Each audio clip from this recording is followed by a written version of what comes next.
Hello guys, कसे आहात तुम्ही? आय होप तुम्ही खूप मस्त असाल, छान असाल, सुंदर असाल, सुरक्षित असाल आणि माझ्या एका नवीन व्हिडिओमध्ये तुमचं खूप खूप स्वागत आहे. तर आज आपण गव्हाच्या पिठापासून गुलाबजाम करणार आहोत, अगदी रसरशीत असे गुलाबजाम. तर मग चला वेळ वाया न घालवता पटापट रेसिपीला सुरुवात करूया. हा व्हिडिओ शेवटपर्यंत पहा. जर तुम्हाला माझा व्हिडिओ आवडला असेल तर माझ्या व्हिडिओ लाईक शेअर करा आणि माझ्या चॅनलवरती नवीन असाल तर माझ्या चॅनल सबस्क्राईब करायला अजिबात विसरू नका. तर मग चला पटापट रेसिपीला सुरुवात करूया. आज आपण गव्हाच्या पिठापासून गुलाबजाम करणार आहोत.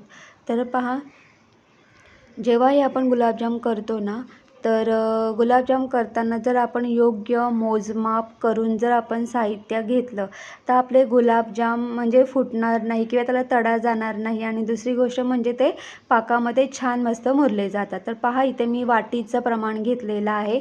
तर इथे माझ्याकडे जी मोठी वाटी आहे ती पाव किलोची वाटी आहे आणि त्याच्या अर्धा पट ती छोटी वाटी आहे, असं मी वाटीचं प्रमाण घेणार आहे. तर पहा, इथे मी एक वाटी भरून इथे मी गव्हाचं पीठ घेतलेलं आहे, म्हणजे 250 ग्राम मी इथे गव्हाचं पीठ घेतलेलं आहे.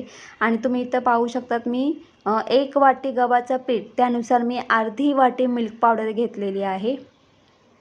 आता पहा, इथे मी 1 चमचा बेकिंग पावडर ॲड केलेली आहे.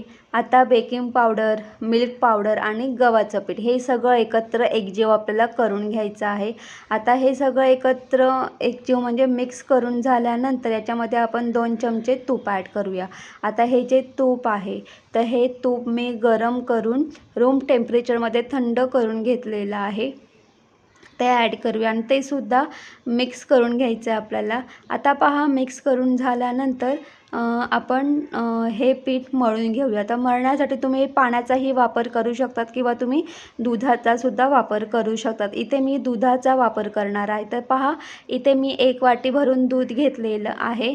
तर पहा, मला एक पीठ मळण्यासाठी मला 1 वाटी दूध लागलेलं आहे. थोडं प्रमाण कमी जास्त होऊ शकतं. तर मग पहा, याच्यामध्ये आपल्याला हे जे दूध आहे हे दूधसुद्धा आपल्याला गरम करून रूम टेम्परेचरमध्ये पूर्णपणे थंड करून घ्यायचं आहे आणि ते दूध तुम्ही मळण्यासाठी तुम्ही वापरू शकतात. तर पहा, इथे आपल्याला थोडं थोडं दूध ॲड करून छान मस्त याचं कणिक मळून घ्यायचं आहे. तर अगदी मऊ असं मी कणिक मळून घेतलेलं आहे. आता मी ना हाताला थोडं ऑइल लावून पुन्हा मी कणिक मळून घेतलेलं आहे. मी फक्त ते शूट करायचं विसरून गेले किंवा ते राहून गेलं माझ्याकडून. तर मग पहा, आता इथे मी एक बाऊल उपडा घातलेला आहे त्याच्यावरती. आता हा जो हे जे कणिक आहे ना, हे कणिक आपण अर्धा तास असंच भिजत ठेवूया साईडला. तुम्ही पाहू शकता अगदी 3 ते 4 चमचे दूध उरलेलं आहे, म्हणजे मला अगदी थोडं दूध लागलेलं आहे, जास्त दूध लागलेलं नाही आहे. आता मग चला आपण साखरेचा पाक करतो आहोत. तर त्यासाठी अगदी हे जे वेलदोडे आहेत ना, हे छान मस्त खलबत्त्यामध्ये आपण कुटून घेऊया. तर पहा, मी इथे वेलची पूड करून घेतलेली आहे आणि हे जी वेलचीची जी सालं आहेत ना, ती ना चहा पावडरच्या डब्यात टाकून ठेवा. चहामध्ये ही सालं गेली की चहा खूप छान लागतो. तर पहा, आता आपण इथे साखरेचा पाक करूया. तर साखरेचा पाक करण्यासाठी मी इथे 2 वाट्या भरून साखर घेतलेली आहे आणि मी इथे त्यानुसार मी 2.5 वाट्या पाणी घेतलेलं आहे. मी पाणी थोडं जास्त घेतलेलं आहे. तर तुम्ही पहा, 2 वाट्या साखर, तर तुम्ही 2 वाट्या पाणी घेऊ शकतात. तर मी इथे थोडं पाण्याचं प्रमाण वाढवलेलं आहे. 2 वाट्या साखर त्यानुसार मी 2.5 वाट्या पाणी घेतलेलं आहे. आता पहा, मोठ्या गॅसवरती छान मस्त आपल्याला याचा साखरेचा पाक करून घ्यायचा आहे. पहा, पाण्यामध्ये साखर पूर्णपणे मेल्ट झालेली आहे आणि उकळी यायला सुरुवात झालेली आहे. आता आपल्याला काय करायचं आहे, याच्यामध्ये आपण जी वेलची पूड केली होती ना, ती ॲड करूया. आपण वेलची पूड ॲड करून छान मस्त मिक्स करून घेऊया. अजून मी 3-4 मिनटं मी अजून याला पूर्णपणे एक उकळी आणून दिलेली आहे. आणि त्यानंतर आपल्याला काय करायचं आहे, गॅस बंद करायचा आहे. तर पहा, आपल्याला साखरेचा पाक करण्यासाठी 1 तारी 2 तारी पाक अजिबात करायचा नाही. एवढंच फक्त की पाण्यामध्ये साखर मेल्ट झाली पाहिजे आणि ना थोड्या उशिराने ना तो जो थोडं पाणी आहे ना तो तुम्ही बोटावरती घेऊन बघा. जेव्हा त्याला पूर्ण असं चिकटपणा यायला सुरुवात होईल ना तेव्हा समजून जायचं की अरे हां, गुलाबजामसाठी आपला जो साखरेचा पाक पाहिजे होता तो तयार झालेला आहे. तर पहा, आपण जर साखरेचा पाक आहे ना जास्त उकळवला किंवा त्याला जास्त घट्ट करण्याचा प्रयत्न केला ना, मग काय होतं माहिती आहे का, त्याच्यामध्ये गुलाबजाम ना अजिबात मुरले जात नाही. मग आपण असं बोलतो अरे म्हणजे बोलतात ना की 2 दिवस झाले, 3 दिवस झाले, अजून गुलाबजाम कसे काय मुरतात त्याच्यात म्हणजे त्यात पाक ते अजिबात मुरत नाही, आतमध्ये ते कच्चे होतात. तर त्याचं कारण हेच आहे, आपण काय करतो, गुळाचा पाक खूप जास्त म्हणजे जास्त त्याला उकळी वगैरे देतो आणि मग ते घट्ट होतं.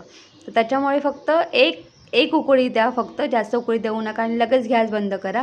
फक्त ते पाणी थोडंसं चिकट लागलं पाहिजे आपल्याला, बस, दुसरं काही नाही. आणि साखर मेल्ट झाली ना का ते पाणी असं एकदम हाताला थोडं चिकट आणि असं ऑइलसारखं ते दिसायला सुरुवात होते. तर मग पहा, अर्धा तास झालेला आहे. आता हे कणिक आहे ना, हे कणिक मी छान मस्त मळून घेतलेलं आहे. तेलाचा हात घ्या आणि मस्त ते कणिक मळून घ्या आणि त्यानंतर त्या कणकेचे असे छोटे मस्त असे गोळे करून घ्या, एकसारख्या आकाराचे, म्हणजे गुलाबजाम पण छान मस्त एकसारख्या आकाराचे येतील.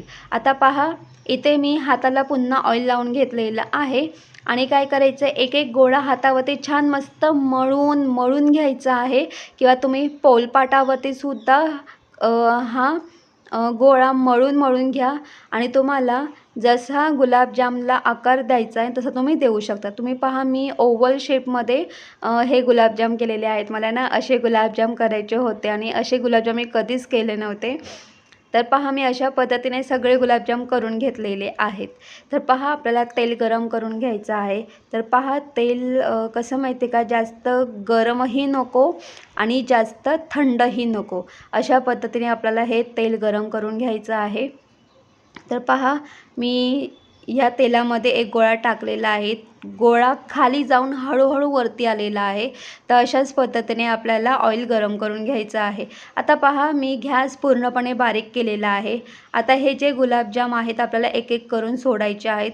एका वेळेला तुम्ही 4 किंवा 5च गुलाबजाम सोडा. आता बघा, माझ्याकडे कढई छोटी आहे म्हणून मी त्यानुसार अगदी 5 ते 6च गुलाबजाम कढईमध्ये ॲड केलेले आहेत. एका वेळेला फक्त 7 ते 8 गुलाबजाम ॲड करा, याच्यापेक्षा जास्त गुलाबजाम ॲड करू नका.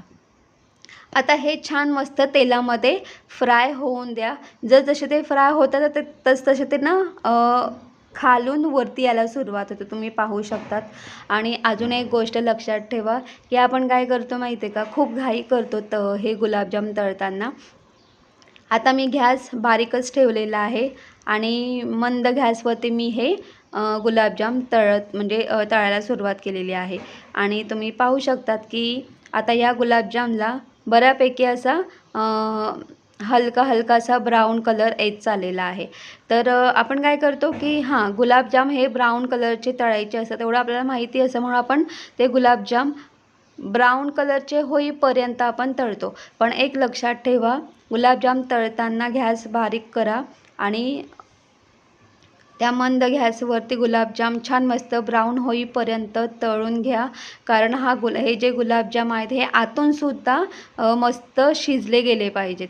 जेव्हा हे गुलाबजाम आतून शिजले जातील ना तेव्हाच ते पाकामध्ये छान मुरतात. कधी काय होतं, आतून गुलाबजाम कच्चे असतात आणि आपण पाकात टाकतो, पाकात टाकल्यानंतर ते अजिबात मुरत नाही. मग ते आतमध्ये ते तो बोलतात ना की कणकेचा गोळा तो तसाच राहतो. तर पहा, अशा पद्धतीने मी गुलाबजाम तळून घेतलेले आहेत. आता पहा, गुलाबजाम तळल्यानंतर ते लगेचच आपल्याला पाकात सोडायचे आहेत आणि पाकात सोडताना हा जो साखरेचा पाक आहे तो हलका असा कोमट असायला हवा. आता पहा, मी छान मस्त अशाच पद्धतीने सगळे गुलाबजाम तळून मी या पाकामध्ये ॲड केलेले आहेत.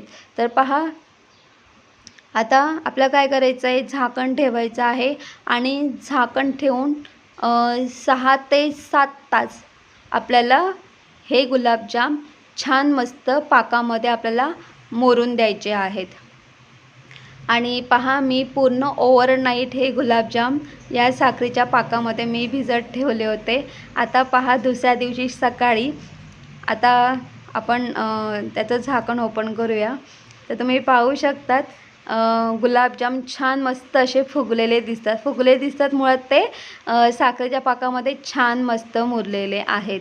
अजून गोष्ट सांगते की जसं मी तुम्हाला बोलले की आपण गुलाबजाम तळतो ते आतून शिजले पाहिजे. जेव्हा ते आतून शिजले जातात ना ते आणि शिजल्यानंतर ते पाकात पण छान मस्त असे मुरतात आणि ते लागतानाही खूप छान मस्त असे लागतात. आणि अजून एक गोष्ट सांगते, मी हे गुलाबजाम गव्हाच्या पिठापासून केलेले आहेत आणि असं म्हणजे जेव्हा मी हे गुलाबजाम खाल्ले ना असं वाटत होतं अरे हे गुलाबजाम म्हणजे बोलतात ना स्वीटच्या दुकानातून विकत आणलेले आहेत की काय असं लिटरली वाटत होतं. आणि माझ्या मुलाला गुलाबजाम खूप आवडतात त्यामुळे मी अधूनमधून हे गुलाबजाम करत असते.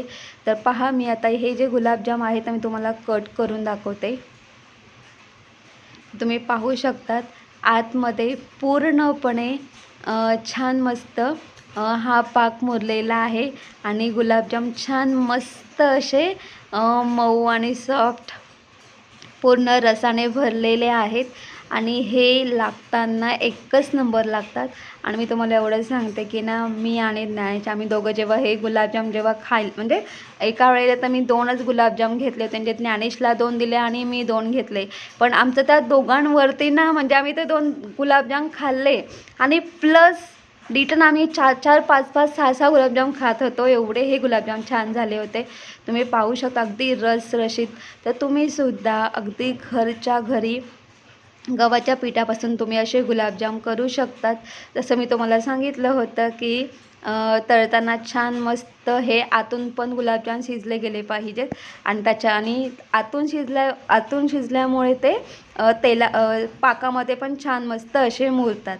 तर पहा इथे आपले गव्हाच्या पिठापासून छान मस्त गुलाबजाम तयार आहेत.